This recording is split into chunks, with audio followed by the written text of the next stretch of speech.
So, it's Hallie. Welcome back to Heartstruck. When we last left off, we just started the game, and the new MC moved into town and met Sayori, and now we're going to school. Eventually, we reached the school, and Sayori wastes no time in giving me a rundown of what needs to be known. Rundown can be one word. The left side entrances are for the students, and the right is for the staff. During break, the students are only allowed on selected areas in which the main gate isn't one of them. So I can take a guess and say we're not allowed to leave school at any time. Just by walking through the courtyard, I can tell this place is larger than it looks on the outside.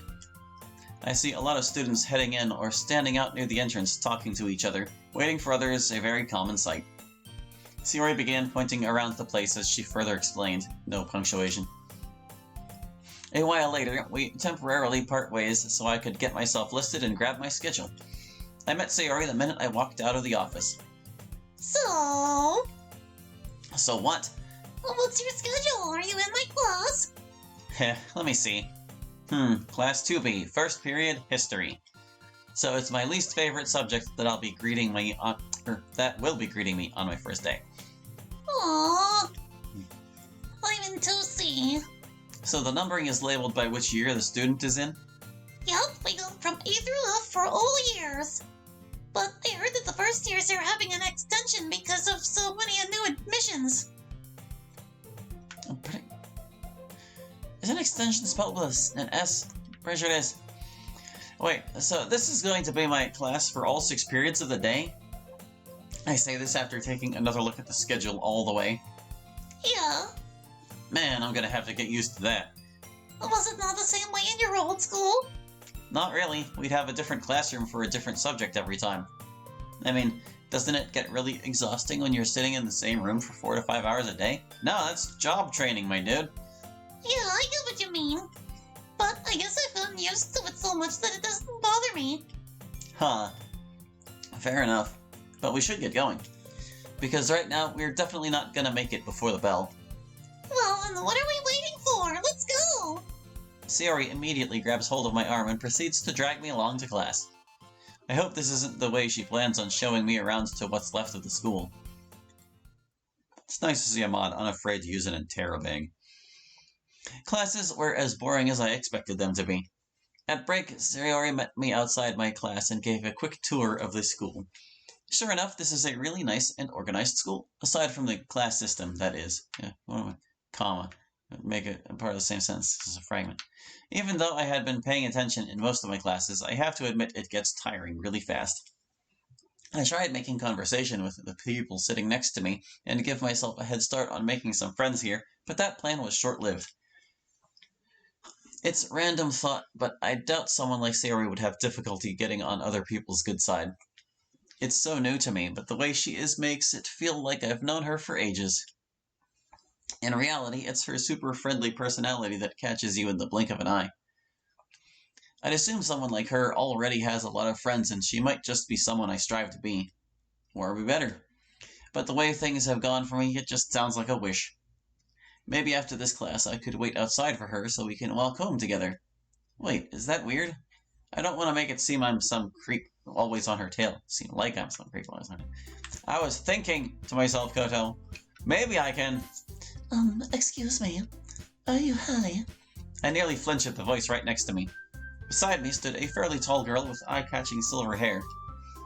Quit daydreaming and say something before she does. Yeah, that's me. Judging by her small giggle, I can confirm I failed to keep my cool. I'm sorry for the little scare there. I just wanted to check in on you since you're new. And as the class representative, it's my duty to familiarize myself with my classmates. Class rep, huh? And also because you've been sitting here for quite some time since the bell rang. You've been sitting here. I look around the room to see it's nearly empty, with the last 2 students leaving the room. Just great. Sorry about that, Kotonoha. Kotonoha. Right.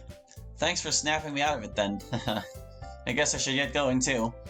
Of course. I just wanted to actually meet you and wanted to ask about your experience so far. But I guess that's something to know about after a week or so. I finally get up and retrieve my bag hanging on the side of the desk. I'll keep that in mind. Nice meeting you. You too. The moment I exit the classroom, I nearly deflate like a balloon through a sigh of relief. Why was it so hard to talk to her? I didn't have any trouble with anyone else I met today. I guess I was still flustered over being caught mid-inner monologue. Shaking my head, I quickly head down the hall and to the stairs. I saw a vending machine near the stairs on the ground floor. I could grab a drink and head home.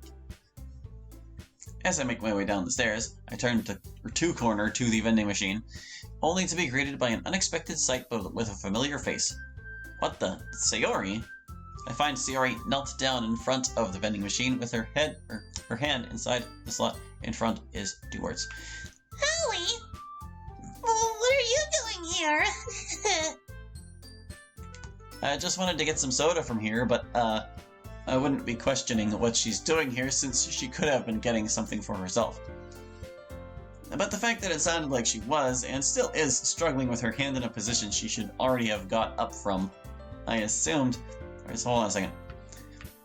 The fact that it sounded like she was, and still is, struggling with her hand in a position she already have she should have... This is a sentence fragment. Yeah, it doesn't... the sentence has no ending. I assumed. Sayori, are you stuck? Aww.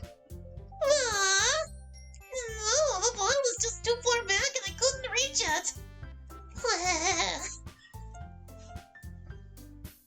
Yeah.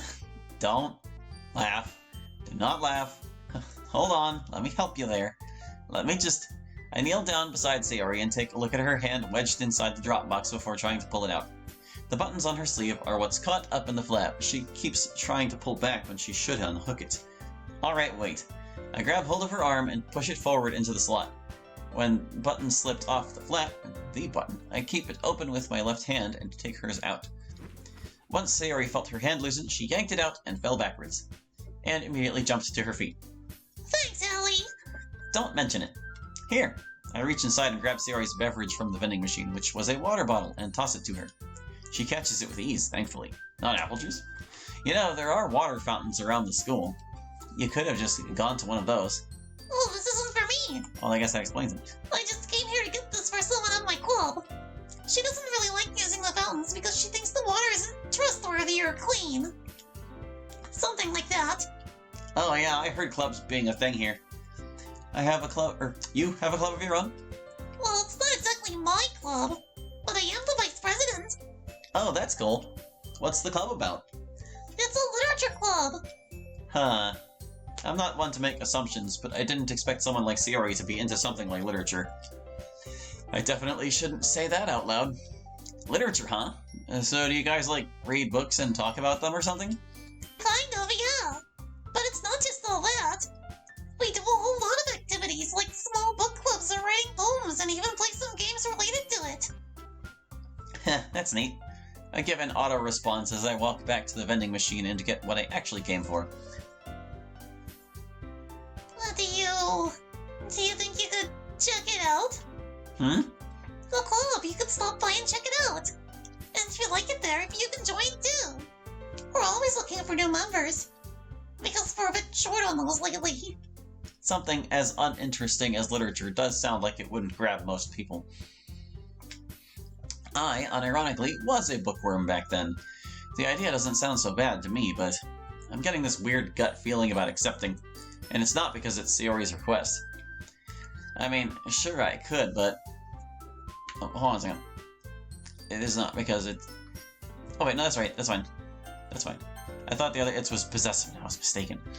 I've still kinda got my own thing going on right now, like with moving back and all. Plus, it's also my first day here. It might be a quick jump for me when I haven't gotten used to the school itself. Yeah, I guess you're right. I was saying something, do you mind? Sorry for bothering you about it. Hey now, I didn't say I'm straight up declining. I just said I need some time to fully fit in my place here. I promise I'll check the place out when I feel like I'm good. And I know I could technically go with her to check it out now, but to me it would kind of be awkward to just show up one day and be gone for weeks only to return again. This is all I can give for now. Okay. Alright, well I think I've delayed you enough. I also have to head home myself, so... Okay, I'll see you tomorrow, Hallie. Count on it. Slipping on my shoes, I step outside and notice quite a few students still roaming around outside and some huddled in groups. One half of these people could be clubs indulging in their activities, and the other could just be after-school groups hanging out. One thing I noticed as I made my way to the gates was that a lot of the people kept glancing at my direction or were outright staring at me. There were no whispers or small gossip, I can read, but any person I moved past tense, would grow silent until I walked away a good distance. It's weird. Somehow I feel a sense of nostalgia in this situation. It's so familiar. I continue on with my path and head out through the gates. Hi, Mio. As I reach the neighborhood, I feel a buzz in my pocket. I pull my phone out to see a text from Mom. Call me once you get home. Huh. Might as well call her now since I'm almost there. I tap her name in my contacts and bring my phone to my ear as my other hand digs around my pocket for my keys. Hey, Hallie. Hey, Mom, I got your text. Great, so you're home. I want to hear everything about your first day. Sure thing, I'm just... shit. I dropped my keys the second I pulled them out of my pocket. Hallie. Give me a break, I have my hands full here. It's not easy trying to open a door like that. That's no reason for you to let your tongue slip like that, young man. Jeez. So, how was your first whole day of school? It was nice, actually. The school itself is a really great place. The people aren't straight-up jerks for once. That's great. I dropped my bag onto the table and quickly moved to the sink to wash my hands. And I know I might sound like a kid for saying this, but I made a friend, too. Well, I believe that's what Sayori is to me. I said that without really, or actually considering her thought, but I guess I see it that way. Wait. Without actually considering her thoughts? What? Her feelings? I don't know. If we're going to make it a routine to walk to school together... Oh, that's fast. Yeah, she's actually my neighbor. I met her yesterday and found out she goes to the same school. So it's more of a it just works kind of deal. She's really nice too. The bubbly type, if you want to call it. Oh, so it's a she, huh? Don't even go there. As I painfully dissolve the sound of my mother laughing in my ear, I hold the phone between my ear and my shoulder to properly wash up. After drying up, I continue telling her about my day, head up to my room. Sure. So it's Mrs. Shiro still around? Or is Mrs. Shiro still around? Well, I saw the nameplate still outside her house when I walked by, so I guess she is. Any relation to the nerd? But it's been years. For all I know, her kids could be owning the place. Hey now, don't underestimate the willpower of a woman.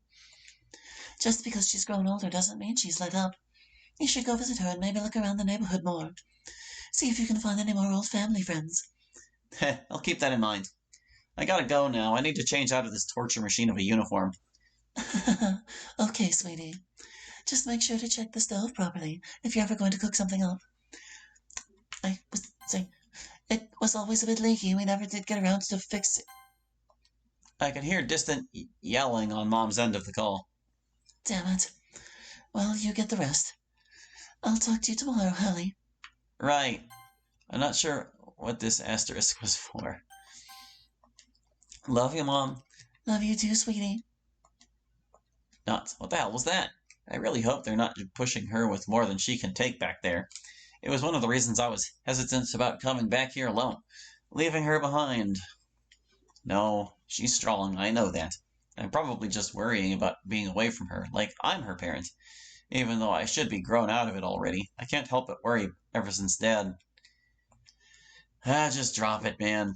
She's fine.